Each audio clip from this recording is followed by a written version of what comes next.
প্রধানমন্ত্রী শেখ হাসিনার পদত্যাগে যেভাবে গঠন হবে নতুন সরকার, কয়েক দফা সময় পিছিয়ে অবশেষে বিকেল 4টা জাতির উদ্দেশ্যে ভাষণ দিতে আসেন সেনাপ্রধান জেনারেল ওয়াকরুজ্জামান। তিনি বলেন, প্রধানমন্ত্রীর পদ থেকে পদত্যাগ করেছেন শেখ হাসিনা। এই সময় তিনি অন্তর্বর্তীকালীন সরকার গঠনের ঘোষণা দেন। সেনাপ্রধান বলেন, বিভিন্ন রাজনৈতিক দলের নেতাদের সঙ্গে বৈঠকের পর এই সিদ্ধান্ত এসেছেন। এই প্রস্তাব নিয়ে রাষ্ট্রপতির কাছে যাবেন সেনাপ্রধান। এরপরই ঘোষণা হবে অন্তর্বর্তীকালীন সরকারের প্রধান কে হবেন। এই সময় সেনাপ্রধান আন্দোলনরত শিক্ষার্থীদের ঘরে ফিরে যাওয়ার আহ্বান জানান।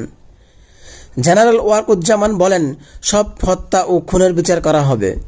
বক্তব্যের সময় তার উপর দেশবাসীকে বিশ্বাস ও আস্থা রাখার আহ্বান জানান।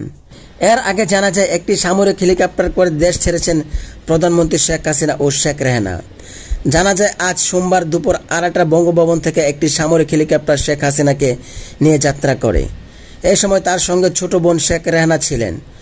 সংশ্লিষ্ট সূত্রে জানা যায়, তার হেলিকপ্টারে ভারতের পশ্চিমবঙ্গ উদ্দেশ্যে রওনা দেন।